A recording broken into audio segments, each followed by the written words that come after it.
everyone, and welcome back to the channel. It's your guy Coldfire, and today I am going to be bringing you Vogue by Madonna. This is the official video. I remember after I was too young getting to the clubs when this song came out. I think it was like a year or two, but it was still popular in the clubs. So I remember I had somebody with the VHS tapes, that's what they had back then, record the Blonde Ambition tour for me. And I remember getting in front of it and I learned that whole dance. And then I taught my two best friends, and then we would, whenever we all turned 18, we taught ourselves how to Vogue. Express Yourself from the VMAs. And there was a few other songs, If by Janet Jackson, stuff like that.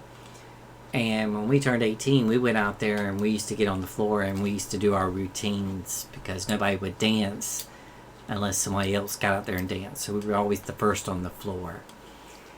Now, one good thing about this song, I know the history of this song from watching Pose. And I knew a little bit about it. Well, no, I didn't exactly know about it when it came out. I'd have to be lying when I say that.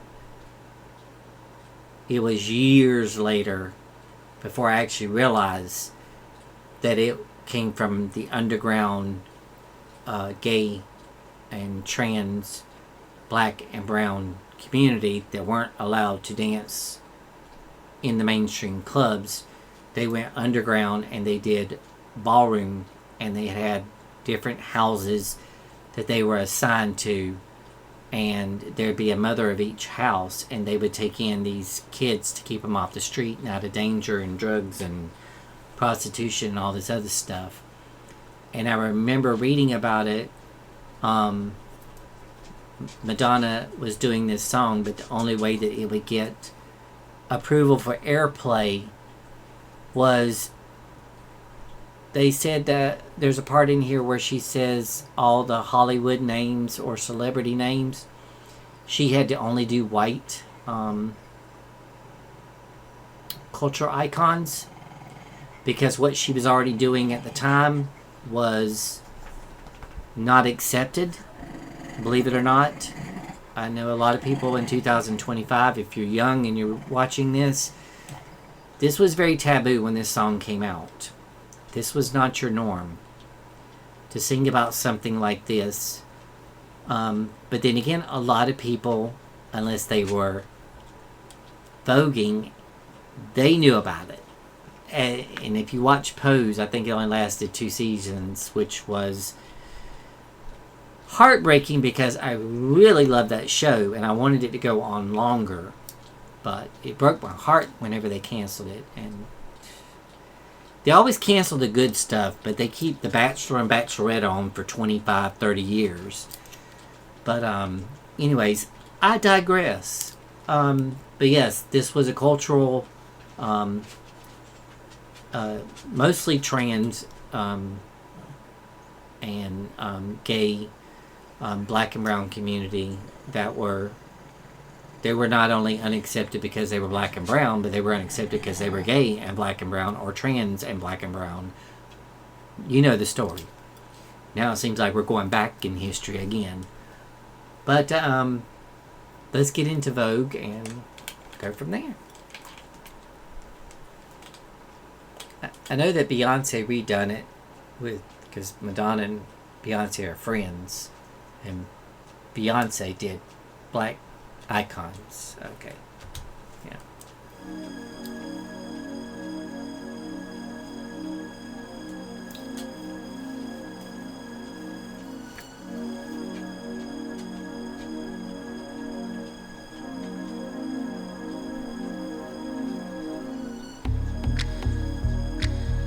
That bass coming in.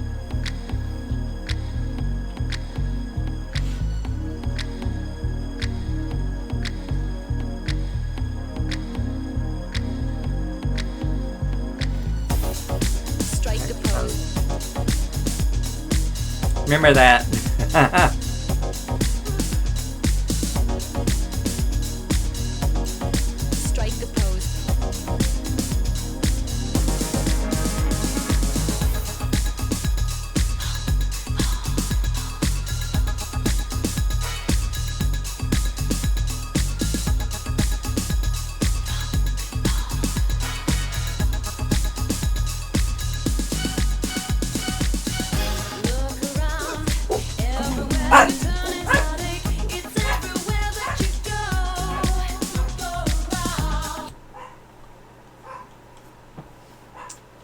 Hold on just a second.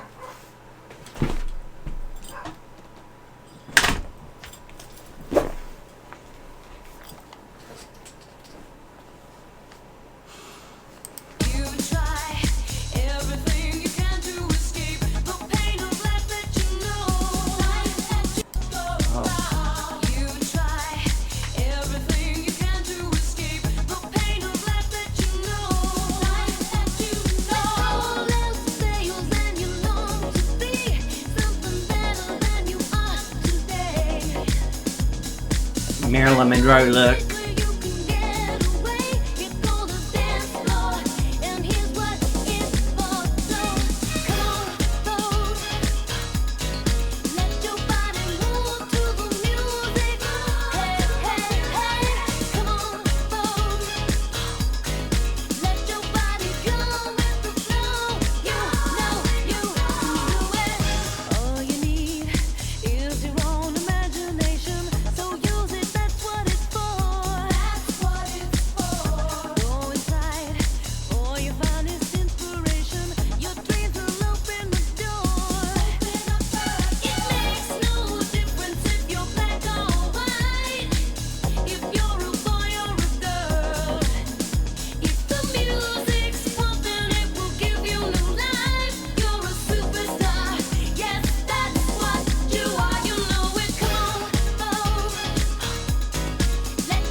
Come on, Madonna, come on.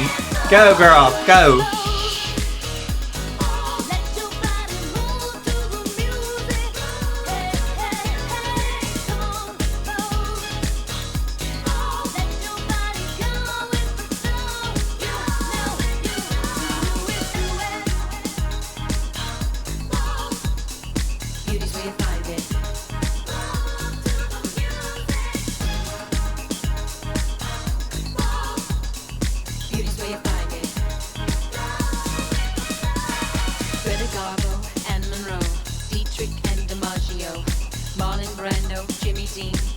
On the cover of a magazine, Grace Kelly, Harlow Jean, picture of a beauty queen.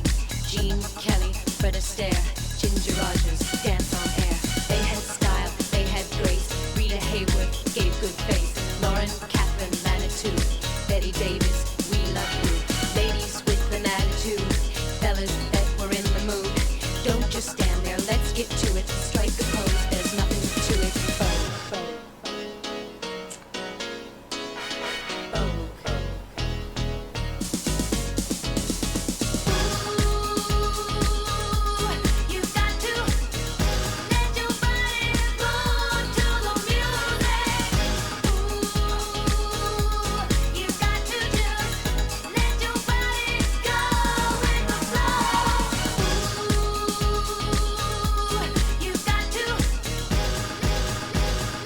Vogue.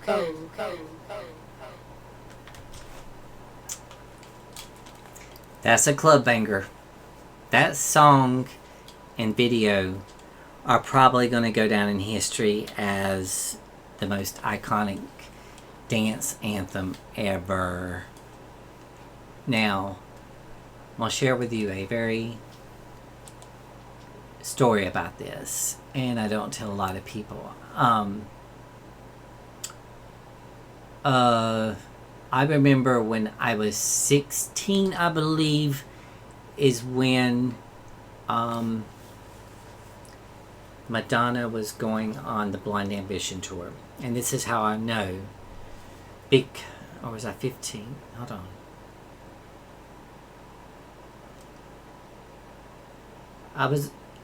either almost 16 or 16, because that was the time that you could get your learner's permit and you can drive.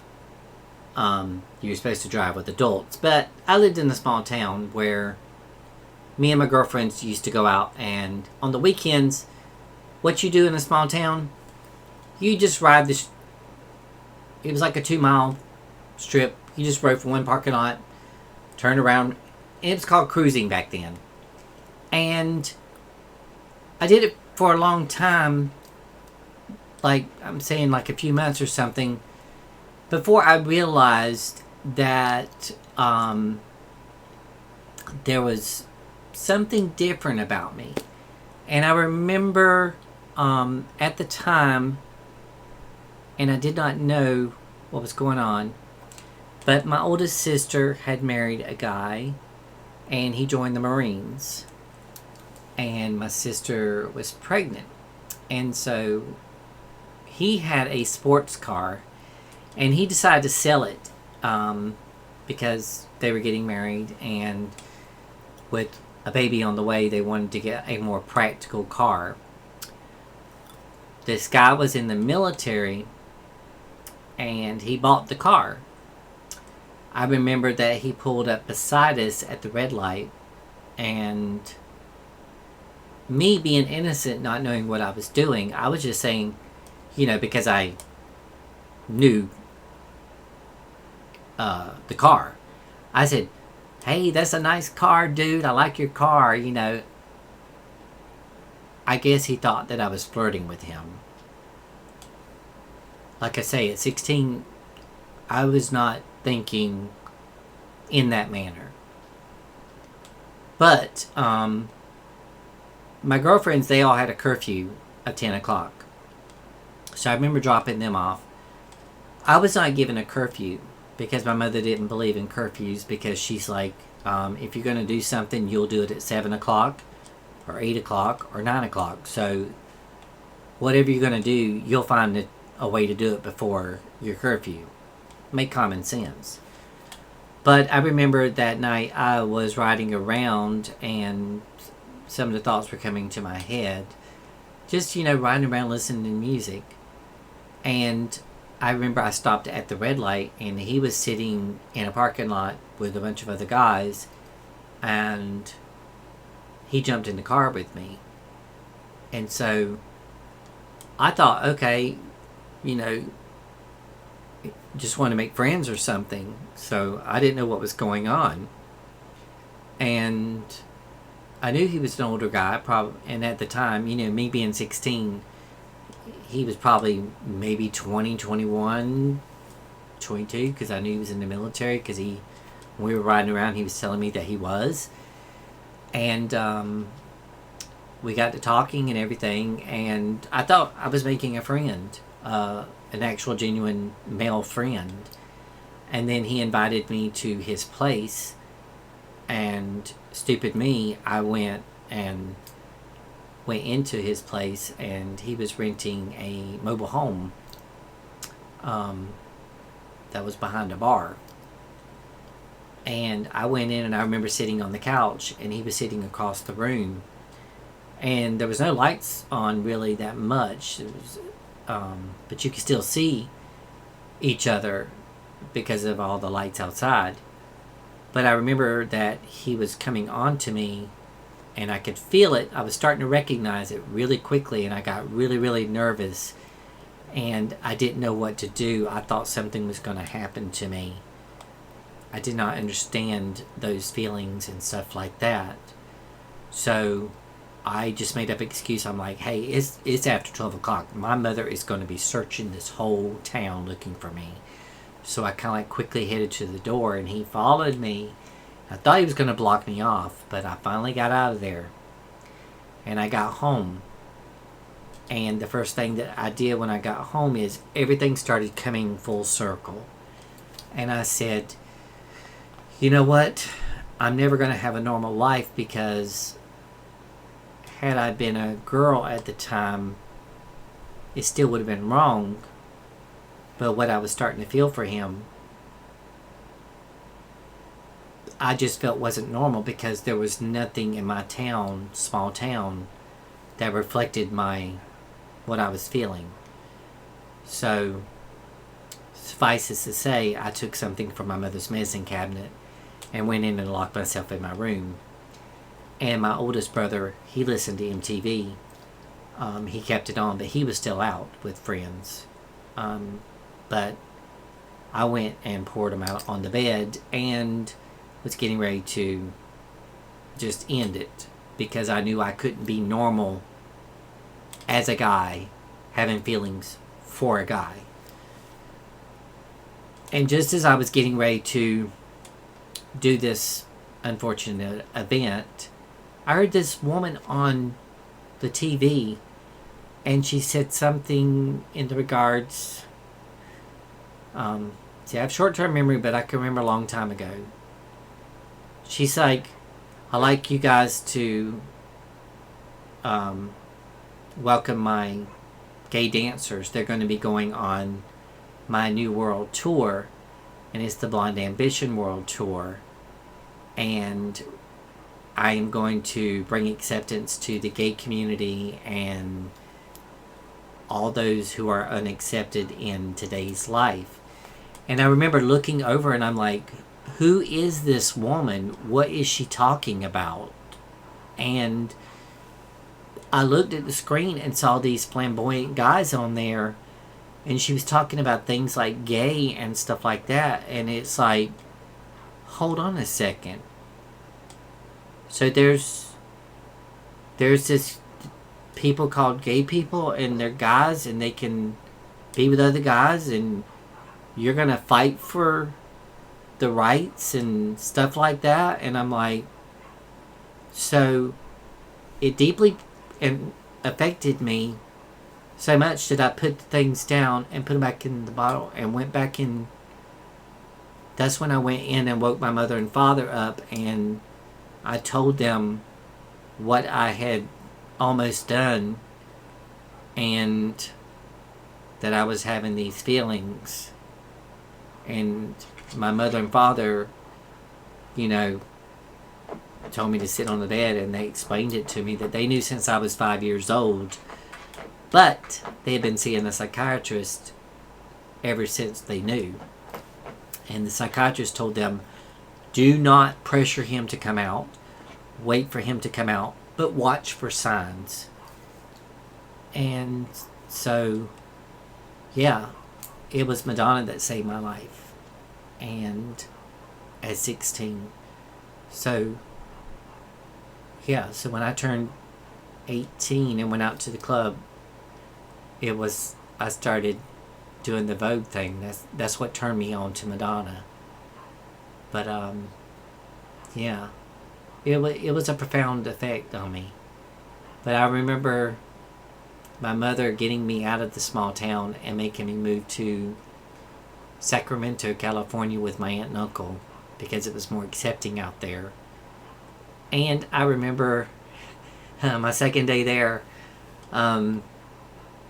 because I was very smart in that aspect of navigating around things. But my uncle told me just, stay in the area until you learn the area and all that. Me, on my second day, I headed to San Francisco. I went across the Golden Gate Bridge, and I went into a nightclub, and I'd already taught myself how to Vogue and everything. And I joined a Vogue competition out of 100 guys and came in number 1. And I don't know what happened to the shirt, but I won $150 prize. But I'm rambling. But that was my story. I don't tell too many people, but now everybody probably is going to know. That was my reaction to Madonna Vogue official video. I hope that you enjoyed this reaction, and I will see you on the next one. From here in the U.S. to wherever you are in the world, I love you guys. Please love each other, and I'll see you on the next one. Bye-bye.